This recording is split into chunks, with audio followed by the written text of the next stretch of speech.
최근에 마음을 따뜻하게 하는 그런 기사 하나를 제가 읽었는데요. 아마 많은 분들이 이 기사 읽고 저하고 비슷한 감동을 느꼈을 거라 생각하는데, 중국에서 일어난 일이라고 합니다. 어떤 청년이 대학원 시험에 이제 떨어진 겁니다. 너무나 꿈꾸던 그런 시험에 이제 낙방하고 나니까 마음이 너무 힘들었나 봅니다. 그래서 이 좌절한 아들이, 이 청년이 3년 전에 돌아가신 아버지 생각이 자꾸 나는 거예요. 그래서 이제 그 아버지가 살아 계실 때 사용하던 핸드폰 번호로 문자를 보낸 겁니다. 이렇게 보냈습니다. 아빠, 저 대학원 입시에 합격하지 못했습니다. 예상한 결과이긴 해요. 정말 열심히 준비해서 내년에 다시 도전해 보려고 합니다. 제 성격 아시잖아요. 꼭 합격할 겁니다. 아빠, 너무 보고 싶어요. 꿈에라도 나와주세요. 아빠가 보고 싶네요. 이거 문자 보내면서 아빠가 답 보내실 거라고 생각하고 보내는 사람이 어디 있겠냐고요. 그냥 그리우니까 그렇게 보냈는데 깜짝 놀라는 일이 일어난 겁니다. 답이 왔어요, 아빠한테. 이런 내용으로 답이 왔습니다. 걱정하지 마라, 아들아. 누가 항상 성공만 할 수 있겠니? 앞으로 나아가렴. 난 내 아들이 가장 대단한 사람이라고 믿고 있어. 아빠도 내가 보고 싶단다. 다 짐작하시겠지만 그 답 문자는 지금 그 핸드폰을 쓰고 있는 그 핸드폰 주인이 보낸 거예요. 그 사람이 딱 보니까 어떤 상황인지 딱 알 거 아닙니까? 그래서 이 젊은 청년에게 용기를 주고 싶어서 그렇게 아빠 이름으로 그렇게 답을 보냈고요. 그 답을 받은 이 아들이 펑펑 울고, 그러면서 이제 또 다시 이제 또 감사하다고 인사를 건네고 하는 그런 일이 있었다는 거예요. 그래서 저는 이 가슴 따뜻한 내용을 제가 읽으면서 우리 교회 성도님과 관련해서 제가 경험했던 마음 따뜻한 일이 떠올려지는 겁니다. 저희 교회에 함께 신앙생활하던 남자 성도님이 갑자기 돌아가시는 그런 가정이 있었습니다.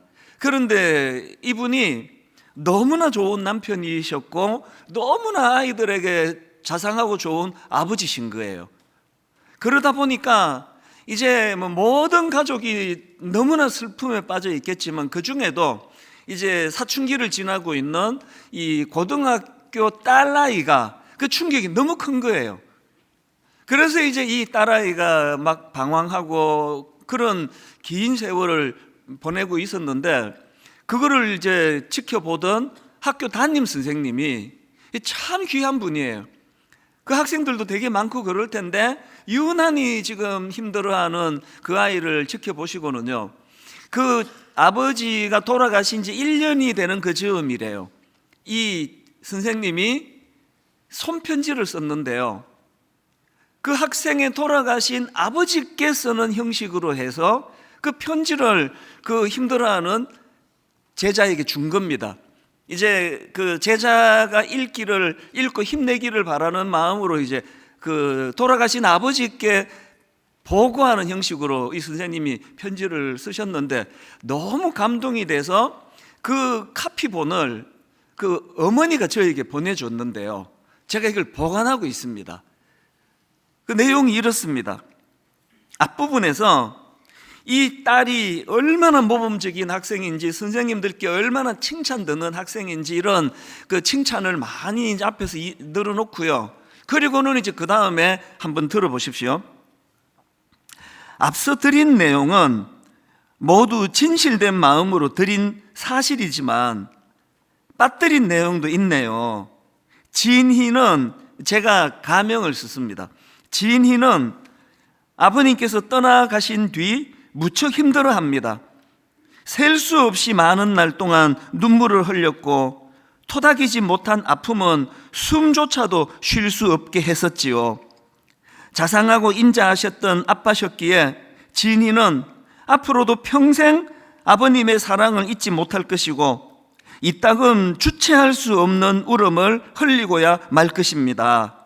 그렇지만 그럼에도 진희는 자신의 삶을 아름답게 그려갈 것입니다. 아버님의 사랑 덕분에 커왔고 아버님의 사랑 때문에 더욱 슬프지만 결국 아버님의 사랑 덕분에 앞으로의 소중한 나날들을 살아갈 수 있습니다. 사랑을 많이 받은 아이는 장차 사랑을 베풀 줄 아는 어른이 되는데 진희가 바로 그런 아이이고 그런 어른이 될 것입니다. 이런 내용의 편지를 제가 읽는데요, 너무 감사한 겁니다. 우리나라 교육이 뭐 어렵고 힘들다 하지만 저는 곳곳에 이런 참 스승 되시는 교사분들이 많다고 저는 믿거든요. 그래서 그 많은 학생들 중에 그렇게 너무 자상하고 너무 잊을 수가 없는 그런 아빠를 갑자기 먼저 보내드리고 힘들어하는 그 아이를 잘 보면서 이제 아버지께 편지 드리는 형식이지만 이 아이를 격려하고 싶은 거예요. 공부도 잘하고 참 좋은 학생이거든요. 제가 그 내용을 떠올려 보면서 이게 바로 이게 그리스도의 정신이다. 그래서 제가 올 초에 우리 교회 모든 교역자들에게 부탁한 게 양 냄새 나는 목자가 되자. 뭔 소리인지 아시잖아요. 사실 분당 우리 교회 그 교역자들 일이 너무 많아요. 그리고 또 섬겨야 되는 성도님들이 너무 많으시다 보니까 교역자들이 뭐 정말 제가 보기에 너무 지금 그 과부하가 걸려 있지만, 그러나 이 양 냄새 나는 목자, 성도 현장으로 가고 성도들의 눈물을 닦아주고 성도들과 함께 기뻐하는, 이게 바로 우리 예수님이시니까요. 진정한 양 냄새 나는 목자는 예수 그리스도시잖아요. 제가 왜 이렇게 말씀을 오늘 이렇게 시작하는가 하면은요, 바로 오늘 본문에서 이 양 냄새 나는 예수 그리스도의 정신이 그대로 드러나기 때문입니다. 오늘 본문에 보면 방황하는 두 사람이 등장을 하는데요, 자, 오늘 본문 누가복음 24장 13절 14절입니다. 그날에 그들 중 둘이 예루살렘에서 25里되는 엠마오로 하는 마을로 가면서 이 모든 된 일을 서로 이야기하더라. 지금 이 두 제자는요, 예루살렘에서 예수 그리스도에게 올인한 사람 같아요. 모든 걸 주님께 다 걸었는데 그 예수님이 자기들 그 로마에 압제당하고 있는 그 자기 민족을 구원해 줄 그런 영웅으로 생각을 했는데 예수님이 십자가에서 힘없이 죽으셨어요. 이게 이제 너무 충격이 되고, 한번 그분에게 모든 걸 다 건 입장에서 이제는 끝이다. 그래서 이제 절망해서 예루살렘을 떠나는 겁니다. 이제 엠마오로 향해 터벅터벅 걸어가는데요, 여러분 그 모습을 한번 상상해 보세요. 뭐 발걸음이 천근만근일 거예요. 모든 인생을 걸었던 것이 이게 실패로 돌아갔다는 그런 좌절된 상황이었는데, 그런데 여기서 한 가지 주목해야 되는 게 뭐냐 하면은요, 왜 이런 낙심이 그 두 사람에게 찾아왔는가? 마가복음 16장 11절에 보면 같은 사건을 기록하고 있는데요, 이렇게 이야기합니다. 그들은 예수께서 살아나셨다는 것과 마리아에게 보이셨다는 것을 듣고도 믿지 아니하니라. 그러니까 이게 뭐 누구를 탓하겠냐고요. 이미 주님이 부활하셨다는 소식을 전해 들었으면서도 믿음이 안 가는 거예요. 믿지 않은 겁니다. 그러니까 자기들이 만든 이 불신앙, 이게 지금 이 절망으로 그들을 몰고 간 그런 상황 아닙니까? 그러니까 예수님 입장에서는요, 아주 그 괘씸한 케이스예요. 나중에 예수님이 또 꾸짖으시기도 해요. 어떻게 이렇게 믿음이 없느냐고. 저는 이 본문 말씀을 묵상하면서 지금 예수님이 뭐 사사로운 일하러 오신 거 아니잖아요. 그 부활하신 주님이 이 완전 믿음도 하나도 없고 그것 때문에 낙심해서 자기 스스로를 지금 발목을 묶고 낙심하고 좌절해 있는 이 두 사람을 주님이 만나주세요. 그들을 주님께서는 눈물을 닦아주시고 회복시켜 주시기를 원하세요. 그래서 제가 예수님을 양 냄새나는 목자이시라고 그렇게 말씀을 드릴 수 있는 거거든요. 15절에 보니까 예수님이 그들을 찾아가십니다. 그들이 서로 이야기하며 문의할 때에 예수께서 가까이 이르러 그들과 동행하시나. 또 17절 예수께서 이르시되 너희가 길 가면서 서로 주고받고 하는 이야기가 무엇이냐 하시니 두 사람이 슬픈 빛을 띠고 머물러 서더라. 사실 부활하신 예수님의 행보를 보면요, 다 이런 식이에요. 부활하신 예수님께서 베드로를 찾아가시잖아요. 베드로가 무슨 짓든지 다 하시잖아요. 예수님이 십자가 지시던 그 엄중한 상황에 주님을 부인해 버리잖아요. 그래서 예수님이 지금 베드로를 만나시는데 꿀밤 주러 가신 거 아니에요. 베드로는 지금 자기가 저지른 그 가슴 아픈 그 일 때문에 절망하고 있는 거예요. 마음이 무너져 있는 상황이에요. 그를 싸매어 주시러 가신 겁니다. 그래서 예수님이 직접 분위기를 연출하세요. 그 숯불을 피우세요. 아시죠? 예수님이 그 십자가 지시던 날 이 베드로가 추워서 숯불을 떼고 있었거든요. 그 환경을 만드세요. 그리고 거기에 베드로가 구운 그 잡아온 고기를 구워서 먹이세요. 그리고는 여러분 유명한 주님의 말씀 아시잖아요. 네가 나를 사랑하느냐? 예, 주님 사랑합니다. 또 물으세요. 그 네가 나를 사랑하느냐? 네, 주님이 아시다시피 저 주님 사랑합니다. 또 물으세요. 네가 나를 사랑하느냐? 베드로가 주님을 3번 부인했기 때문에 예수님은 베드로의 상처를 끄집어내기 원하세요. 그리고 그 마음을 회복시켜 주시는 거예요. 이게 예수님이세요. 도마와 그 제자들도 마찬가지 아닙니까? 목표를 잃고 방황하던 제자들을 찾아가셔서 그들에게 다시 꿈을 심어주시고, 그래서 실패자로 초라하게 써있던 그들을 일깨워 주시는 분, 이분이 우리 주님이세요. 오늘 우리가 부활 예배를 드리는 건요, 2000년 전의 행사를 기념하려고 모인 거 아니에요. 오늘 이 주님이, 양 냄새나는 주님이 부활하셔서 영으로 우리를 그렇게 인도하고 계시다는 겁니다. 오늘 여러분, 아까 그 중국 그 젊은 청년처럼 정말 대학원에 가기를 너무너무 갈망했는데 시험에 떨어지고 나니까 3년 전에 돌아가신 아버지가 너무 그리워서 그 받지도 못하는 거 아는데도 아빠 그러면서 문자를 보내는 이런 마음의 어떤 아픔이나 부담을 갖고 예배 드리러 오신 분이 여기 계시잖아요. 정말 너무 내게는 소중한 아빠였고 세상에서 가장 자상하고 좋은 그런 아빠가 갑자기 돌아가시고 나서 그 오랜 시간을 방황할 수밖에 없는 그 사춘기 그 딸, 그 마음이, 이게 이 땅을 살아가는 우리들이 종종 겪는 상실감. 그래서 그 아이를 위해서 참 손편지를 써주시는 그 담임 선생님이 너무 귀하게 느껴지는 건 우리가 그런 상황을 공감하기 때문 아닙니까? 이런 과정을 안 거치고 오는 분이 누가 있겠냐고요. 오늘 부활하신 주님을 통해 예배 가운데 새 소망 주심이 우리 삶 속의 사건으로 경험되어지기를 바랍니다. 근데 여러분, 여기서 한 가지 살펴볼 게 있습니다. 오늘 본문을 보면은 지금 예수님께서 낙심한 그 두 제자를 주님이 찾아주시는데요, 문제는 그 두 제자가 그 사실을 깨닫지를 못하는 겁니다. 아무리 찾아가면 뭐 하느냐고요. 인식을 못하는데요. 그 내용이 지금 본문 15절 16절에 나옵니다.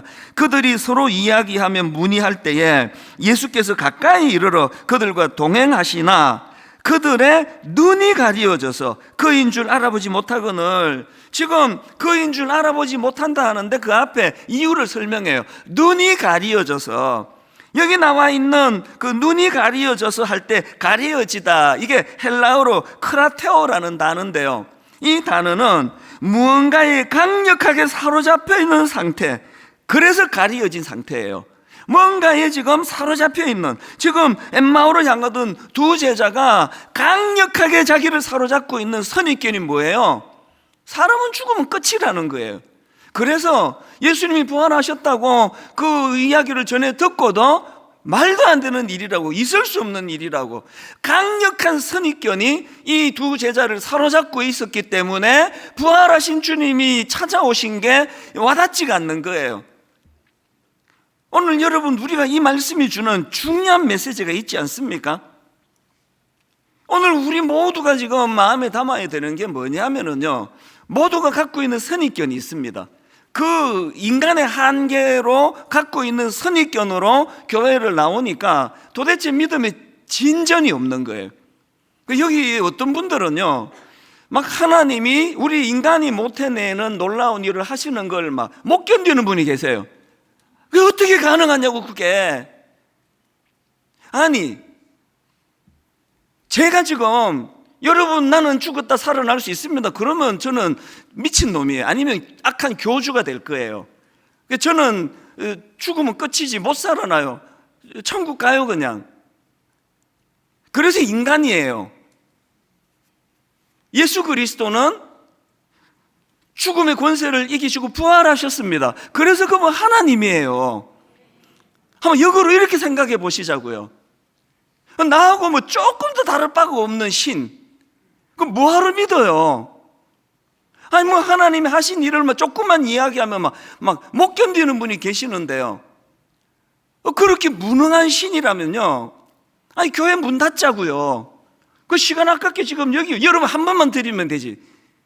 나 하루 종일 예배 인도하고 토요일 설교 준비 또 하고, 우리 아버지는 거기다 인생을 거시고, 그럼 뭐냐고요 이게.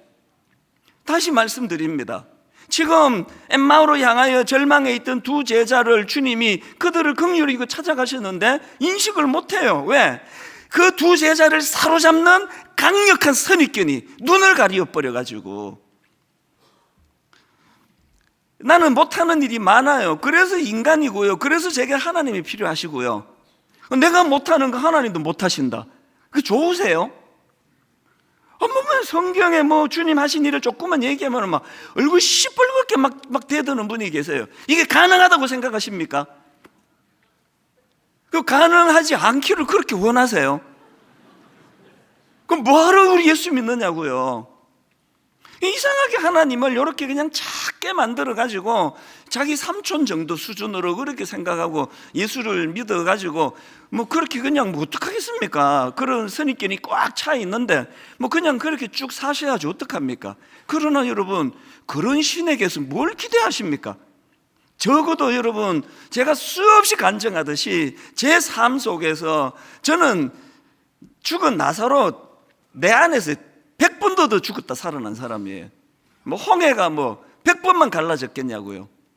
오늘 우리 안에 있는 이 강한 선입견이, 그래서 여러분 이 두 제자가 그들이 갖고 있는 강한 선입견의 결과가 17절 같은 슬픈 결과, 예수께서 이르시되 너희가 길 가면서 서로 주고받고 하는 이야기가 무엇이냐 하시니 두 사람이 슬픈 빛을 띠고 머물러 서더라. 날마다 인생이 날마다 불행하잖아요. 뭐 맨날 우울하잖아요.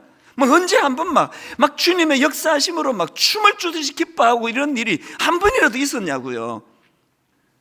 이렇게 선입견으로 부활하신 주님을 인식하지 못하던 그들을 예수님께서 고쳐주시는, 치료해 주시는데요, 그때 쓰신 도구가 놀라운 천사, 날개 달린 천사가 동원된 게 아니고 말씀이었습니다. 이거 굉장히 중요합니다. 예수님께서 그들에게 말씀을 풀어주는 것이었습니다. 자, 본문 27절입니다. 이에 모세와 모든 선지자의 글로 시작하여 모든 성경에 쓴 바, 구약 성경이죠, 모든 성경에 쓴 바 자기에 관한 것을 자세히 설명하시니라. 여러분, 이 시간에 주님이 임하신다고 해도요, 막 뛰어내리고 막 엄청 막 그런 망토 달고 슈퍼맨으로 오시는 게 아니라, 주님이 이 시간에 오셔도 우리들에게 주님이 주신 말씀을 풀어주실 거예요. 그래서 좋은 목사는요, 성격 좋은 목사도 아니고 막 그냥 막 모든 살림살이 다 따라다니며 도와주는 사람도 아니고요, 말씀을 잘 대언하는 목사가 좋은 목사입니다. 오늘 여러분 이 말씀이, 그래서 여러분 아시지만 로마서 10장 17절이요, 믿음은 들음에서 나며 들음은 그리스도의 말씀으로 말미암느니라. 그리고 또 그들이 주님의 배려를 받은 게 뭐냐, 주님이 식탁을 같이 나누세요. 같이 친밀감을 가지고 부활하신 주님을 그들이 인격적으로 경험하고 났더니 그들이 이제 영안이 밝아져서 찾아오신 주님을 알아보게 되는데요, 이게 제자들에게 놀라운 두 가지 변화를 가져다 줬어요. 이게 중요합니다. 부활하신 주님을 이제 영안을 열고 인식하면서부터 그들에게 찾아온 변화가 두 가지인데요, 첫 번째가 상한 감정이 치유가 된 겁니다. 슬픈 빛을 띠면서 엠마오로 갔다고 기록했던 그 성경이 32절에 보니까 이렇게 변합니다. 그들이 서로 말하되 길에서 우리에게 말씀하시고 우리에게 성경을 풀어주실 때 우리 속에서 마음이 뜨겁지 아니하더냐. 여기 나오는 뜨겁지 아니하더냐 할 때 뜨겁다는요, 헬라어로 카이오라는 단어입니다. 이 단어는요, 타오르는 불꽃, 또 어두움을 밝히는 빛, 이제 이런 직역하면 이런 뜻으로 이제 풀이할 수 있는 단어인데요. 그래서 이제 이 본문에서 마음이 뜨겁지 아니하더냐는 이 말씀을 몇 가지 의미로 살펴볼 수 있습니다. 첫 번째로는 이 뜨겁지 아니하더냐, 이 말은요, 시야가 밝아졌다는 뜻으로 해석할 수 있는 거거든요. 지금 두 제자가 고정관념으로 눈이 어두워져서 부활하신 주님을 알아보지 못하다가 주님이 풀어주시는 말씀을 듣고서 시야가 떠여진 거예요. 오늘 여러분, 예수 안 믿는 사람들과 믿지만 도대체 신앙의 성장이 없는 분들에게 공통점은 시야가 좁다는 거예요. 눈에 보이는 것밖에는 못 봐요. 그래서 맨날 소탐대시라는 거 아닙니까? 예수 제대로 잘 믿으면 시야가 어디까지 떠집니까? 죽음 이후의 세계까지 눈이 열리는 거예요. 그래서 이 땅에서 시야가 확장이 안 되면요, 손해보고 못 삽니다. 아니, 이 땅에서 끝인데 그럼 왜 맨날 내가 죽을 때까지 손해만 보느냐고요. 절대로 희생 못 합니다. 그런데 시야가 떠지면은요, 시야가 떠지면 이 땅에서의 삶은 성기는 훈련하는 곳이거든요. 영적으로 성숙을 위하여 연습하는 게 이 땅이거든요. 그래서 양보 잘합니다. 포기 잘하고요. 별로 아깝지 않아요. 왜? 시야가 떠지니까. 이게 다가 아니니까요. 그런가 하면은 또 하나 있습니다. 여기 나와 있는 그 마음이 뜨겁지 아니하더냐, 이 말은 글자 그대로 냉랭했던 마음이 열정으로 불타올라게 됐다, 그런 뜻이에요. 가슴이 뜨거워진 거예요. 지금 엠마오로 가던 두 제자가 이제 그 강한 선입견에 사로잡혀 시야가 좁던 그가 눈을 열고 주님을 만나고 나니까 마음이 뜨거워지는 거예요.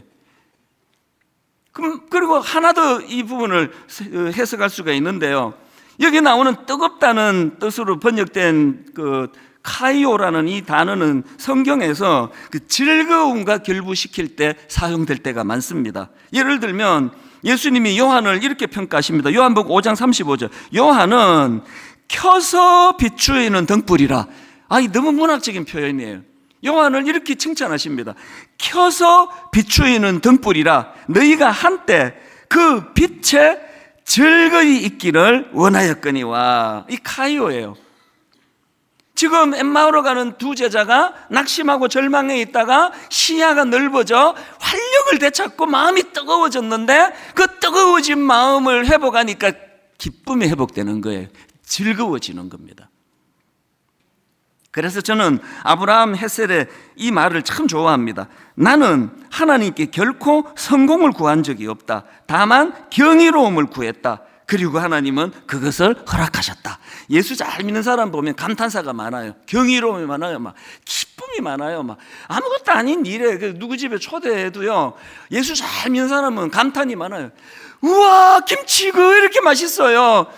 살짝 맛있는데요, 막 경이로움이 많아요. 막 그리고 와, 이 집 아들 너무 잘생겼다.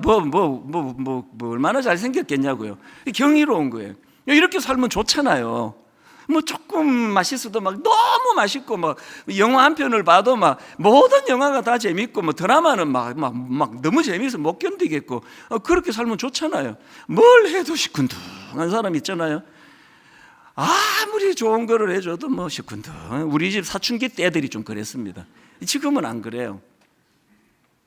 경이로움이 회복되는 신앙생활 되시기를 바랍니다. 두 번째로요, 이 낙심한 두 제자에게 찾아온 변화가 뭐냐, 해야 할 일이 있는 곳으로 되돌아갑니다. 아까 말씀 처음에 시작할 때 그들이 이제 예루살렘에서 나왔다 그랬잖아요. 그랬더니 이제 32절에서 마음이 뜨거워졌습니다. 그들이 서로 말하되 길에서 우리에게 말씀하시고 우리에게 성경을 풀어주실 때에 우리 속에서 마음이 뜨겁지 아니하더냐, 이 가슴이 뜨거워졌어요. 그랬더니 바로 그 다음 33절에 곧 그때로 일어나 예루살렘에 돌아가 보니 11제자 및 그들과 함께한 자들이 모여 있어 말하기를 주께서 과연 살아나시고 시몬에게 보이셨다는지라. 지금요, 가슴이 뜨거워지자마자 바로 이제 행동을 옮기는 겁니다.